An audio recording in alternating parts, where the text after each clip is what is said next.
All right, strap in, everybody. We're about to take a deep dive into some seriously mind-bending stuff today. Yeah, it's going to be a wild ride. You guys gave us some fascinating excerpts to dig into from Neville Goddard's book, At Your Command. Oh, yeah, published way back in 1939. Talk about ahead of his time.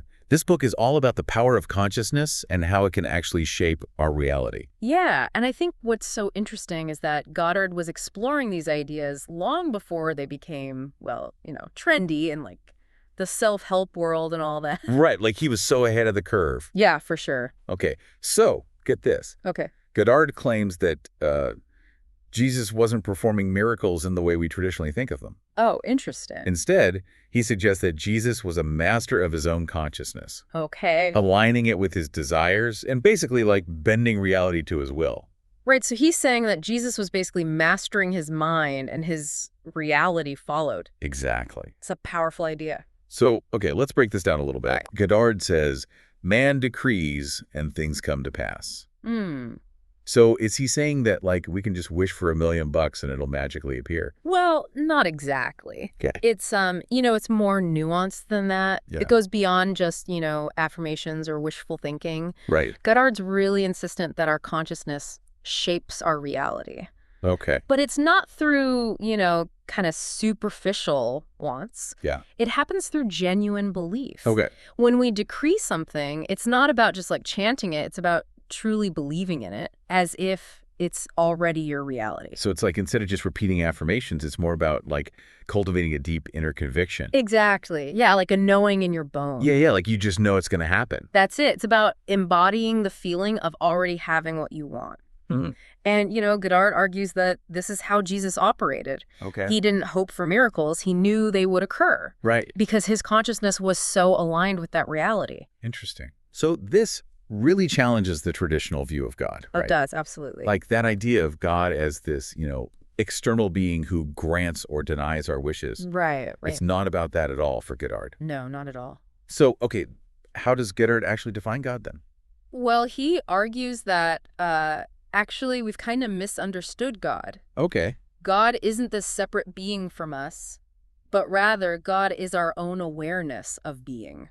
Whoa. It's like a core principle in his work. Okay, so like instead of saying God helps those who help themselves, Yeah, Goddard would say you are the God helping yourself. precisely. That's a great way to put it. So, wow. Okay. Yeah. To illustrate this, Goddard goes deep into all these biblical passages, especially the teachings of Jesus. Yeah, he loves to use the Bible as like a roadmap for understanding consciousness. Right. For example, there's that famous line, I and my Father are one. Yeah. Goddard interprets this as Jesus recognizing his own consciousness as God. Demonstrating that all humans have access to that same power. So that's a very different perspective than, what many people have grown up with. For sure, it really flips the script. Yeah. And it changes how we think about things like prayer. Okay, so how would that change our approach to prayer? Well, instead of pleading with some external deity, Yeah. it becomes about aligning our consciousness with our desires. Mm. It's about recognizing our inherent power to actually shape our own reality. So it's less about asking for things and more about like stepping into them. Exactly. It's about becoming the person who already has what they desire. Interesting. Yeah. So how does this idea tie into that question that Jesus asks, whom do you say that I am? Well, Goddard suggests that this question isn't actually about Jesus's identity at all. Oh, wow. But about our own self-perception. Okay. He argues that it's our opinion of ourselves that really shapes our experiences in life. So if we see ourselves as, limited or unworthy, Yeah. we're basically blocking ourselves from being able to manifest what we truly want. That's exactly it. Wow. We become what we believe ourselves to be. Okay, so practically speaking, how can someone actually shift that self-perception? Well, Goddard talks a lot about this idea of being born again, Okay. but not literally, in the traditional religious sense. Right. He sees it as a shift in consciousness. Mm. It's about shedding those old beliefs, the Yeah. ones that are limiting us, holding us back, and Yeah. embracing a new self-conception, Right. one where you really recognize your inherent power and worth. So it's not just about accepting I am, but like actively redefining and embodying who you believe yourself to be. Exactly, you've got it. Okay, that's powerful. It is. And it makes me think of that parable of the Good Shepherd. Oh, yeah. Good one. How does Goddard interpret that? Well, he uses that parable to illustrate that our awareness, our being, that inner shepherd, is always guiding and protecting us. Okay. We just have to learn to trust that inner guidance. So even when we feel lost or alone, that good shepherd, that awareness is always there to lead us back. Always. It never loses sight of its sheep. Wow. Yeah. That's beautiful. And this brings us to what Goddard considers to be like the foundation for transformation. Okay, what's that? That's the I am. Okay. He emphasizes understanding I am, not just intellectually, Okay. but as our true identity, our God consciousness. Okay, this is where I'm getting really intrigued. Me too. So it's not enough to mentally grasp the idea of I am. Nope. We have to actually embody it, right? Yeah. What does that look like in practice? That's the million-dollar question. Yeah. And that's where we'll pick up in part 2. Awesome. Can't wait. Welcome back, everybody. Ready for more? Absolutely. I'm still buzzing from that last conversation. Same here. There's just so much meat on the bone with Goddard, It's like he's giving us this whole new lens to look through. Right. It's a whole different way of understanding reality and our place in it. I mean, remember that thing we were talking about? Yeah. About our desires actually being like the spoken words of God. Oh, yeah. That's a big one. That's huge. I mean, that really flips the script on how we usually think about desire, doesn't it? Totally. Instead of seeing desire as something to be, resisted or controlled. Right, like something bad. Yeah.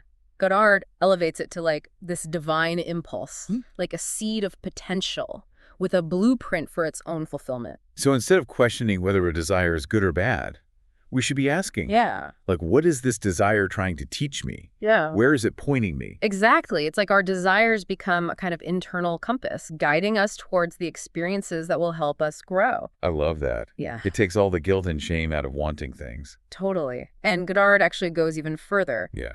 He suggests that resisting our desires is actually a form of resisting God. Whoa. Like rejecting the gifts that the universe is offering us.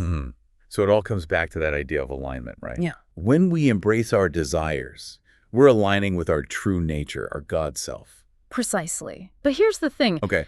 This whole idea of feeling our desires. Yeah. That's where a lot of people get tripped up. Right. It can be tricky. They try to think their way into a new reality. Yeah. Instead of feeling their way into it. Yeah. Goddard is really clear that transformation requires a shift in feeling, not just thought.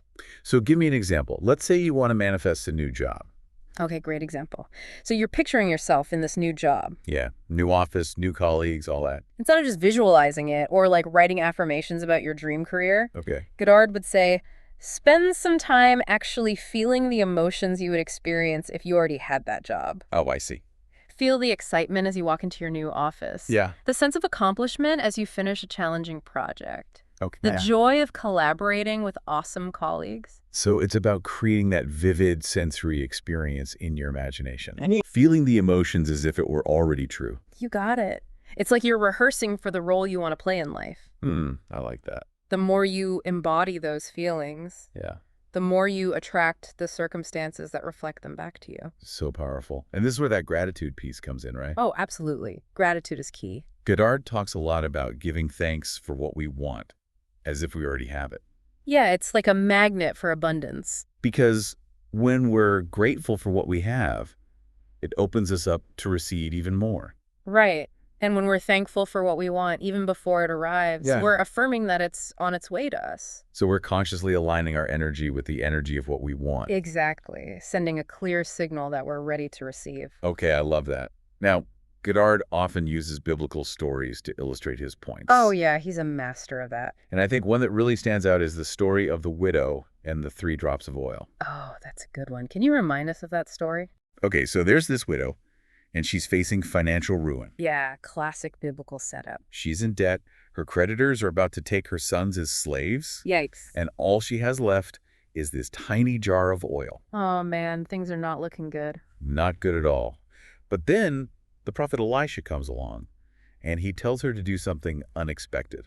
Okay, what's that? He says, borrow as many empty vessels as you can, go home, shut the door, and start pouring your oil into those empty vessels. Interesting. And miraculously, the oil keeps flowing until all the vessels are full. Wow, a classic biblical miracle. Right. So Goddard uses this story to show the importance of focusing on the desired outcome, Okay, even when things seem impossible. I like that. So the widow's little bit of oil represents our own limited beliefs. Right. And the empty vessels represent our capacity to receive abundance. So instead of focusing on our lack, we need to focus on our potential to receive. Exactly. And the act of pouring the oil into the empty vessels symbolizes taking that leap of faith. Right. She didn't know how it would work. She just trusted and took action. And by doing so, she activated the power within her consciousness to create a miracle. And the beautiful thing is, we can all do the same thing. So powerful. Now, speaking of taking action, how does Goddard's unique interpretation of tithing fit into all of this? Oh, that's a good question. Tithing, as you know, is traditionally about giving 1/10 of your income to a religious institution. Right. But Goddard sees it as giving to the God within. To our own consciousness. Exactly. So it's not a financial transaction, but an internal one. Okay, so instead of giving money externally, we Yeah. invest in our spiritual growth. You got it. We claim the qualities we desire to express in our lives. So if we want more love, compassion, generosity, Yes. we tithe by embodying those qualities in our thoughts, words, and actions. That's the idea. You're making a conscious effort to cultivate those qualities within yourself. And in doing so, we not only enrich our own lives, but also the lives of those around us. Exactly. It's a beautiful ripple effect. Beautiful. Now, I want to talk about this concept of I am, because Goddard places so much emphasis on it. Yeah, it's central to his whole philosophy. He says it's more than just a phrase, it's like the essence of our being, Right, the core of our consciousness. He equates I am with God. with the source of all creation. It's about tapping into that divine power within ourselves. That feels incredibly powerful, but also a bit scary, you know? Yeah, it's a big responsibility. Like if we're constantly saying things like, I'm so tired or I'm so broke, Yeah. are we actually reinforcing those experiences? Well, our words do have power. But the good news is we can choose to shift our self-talk. Okay, so instead of saying, I'm so broke, Yeah. we can say, I am abundant, even if it doesn't feel true yet. Exactly. By consciously using those I am statements, Yeah. we start to shift our consciousness and create a new reality. Powerful stuff. Now, another practice that Goddard talks about is praying in the name of God. Yes, but not in the traditional sense. Right. What does he mean by that? Well, for Goddard, praying in the name of God is about aligning our consciousness with the essence of our desire. It's about becoming one with the feeling of what we want, Okay. surrendering to that power within, and allowing it to work through us. So it's not about begging for what we want, but about aligning ourselves with it, Exactly. feeling it as if it's already ours. Yes. It's about recognizing that the power to manifest our desires resides within us. Okay, I'm starting to get it. And this reminds me of another story that Goddard uses, the prodigal son. Oh, that's a classic. What stands out to you about that story? Well, to me, the prodigal son represents the human ego, the part of us that believes it's separate from God. Okay, I like that.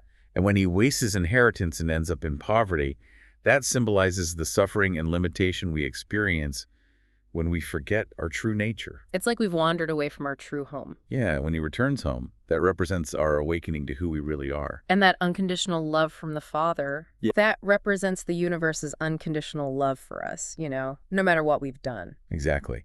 And that feast that the Father throws for his son, Oh, yeah. that must symbolize the abundance and joy that awaits us when we align with our true nature. Absolutely. It's a beautiful reminder that we're always deserving of love and abundance. Beautiful. Another story that Goddard uses is Daniel in the lion's den. Oh, yeah. What a story. I mean, talk about facing your fears. Daniel is thrown to the lions because he refuses to worship the king's idols, right? Yeah, he stayed true to his faith. But instead of freaking out, he stays faithful and focused on God. And the lions don't touch him. It's amazing. It's a testament to the power of faith. Goddard uses it to show that when we face challenges, Yeah. we need to shift our focus away from the problem and onto the solution. So, instead of focusing on the lions, Daniel focused on God. Exactly. And we need to trust in that power within us to overcome any obstacle. Right. Turn our backs on the lions in our lives, the fears and doubts. Trust in that divine power within. I love that. Speaking of facing challenges, how does Goddard's idea of recognition fit into all of this? Yes. Recognition. That's a big one. How do you understand that concept? Well, I think it's about seeing the truth of what is, even before it manifests in the physical world. Okay. It's about acknowledging the reality of our desired state, even when all the external evidence seems to contradict it. So if you want to manifest abundance, You need to recognize yourself as already abundant. Exactly. Even if your bank account says otherwise. Right. It's about shifting your internal reality to match your desired external reality. Because ultimately, our external reality is always just a reflection of our internal reality. That's deep. It makes you wonder what we could all achieve if we truly embrace that understanding, doesn't it? What kind of world could we create? It's exciting to think about. And it reminds me of the story of the disciples who couldn't catch any fish. Oh, yeah, until Jesus told them to cast their nets on the other side of the boat. That story always gets me because the disciples represent all of us, struggling to manifest our desires. We keep using the same old techniques and wondering why things aren't working. Exactly.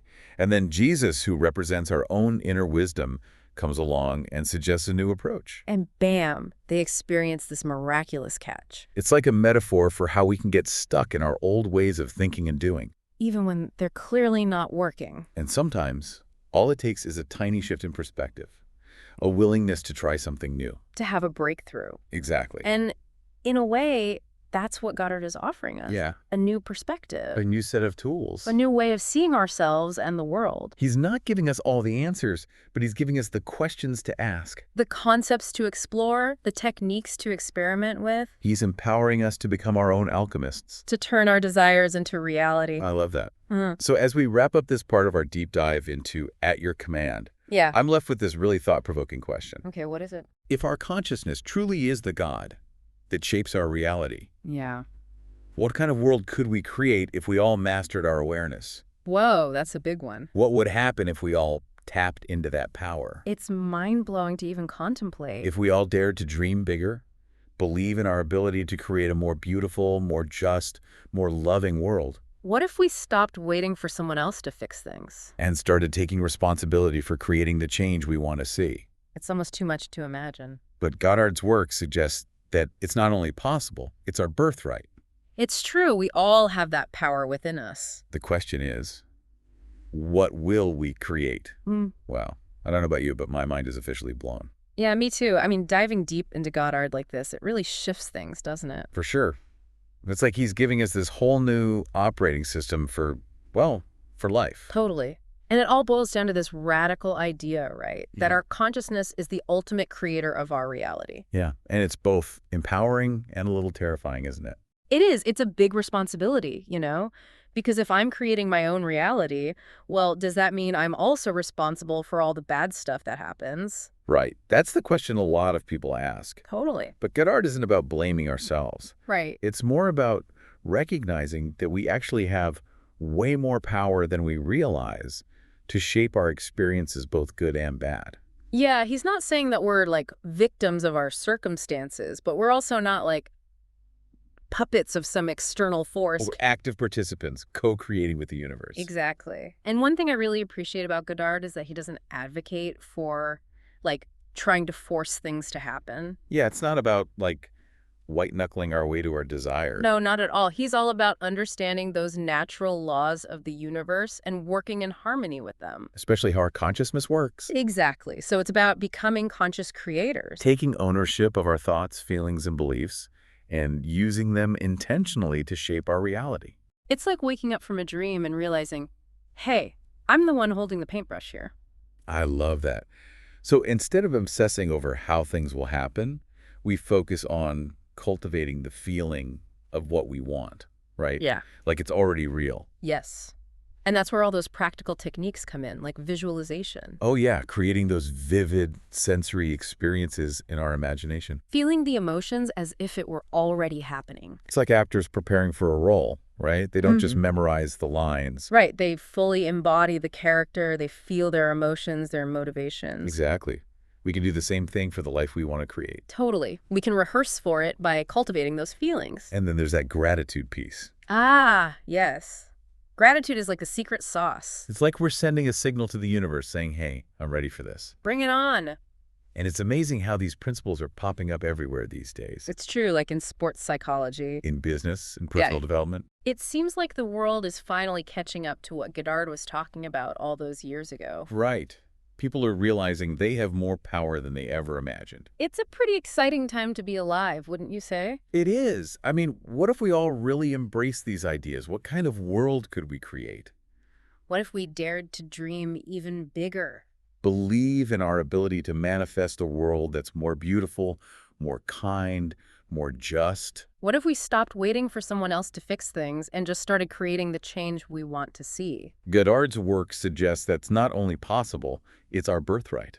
It is. We all have that power within us. The question is, what will you create? That's a great question for everyone listening out there to ponder. It's been an incredible journey exploring these ideas with you. I've loved it. Thanks for having me. And a huge thank you to all of you for joining us on this deep dive into At Your Command. We hope it's inspired you to explore the incredible power of your own consciousness. And to start creating a life that is truly aligned with your deepest desires. Until next time. Keep dreaming big.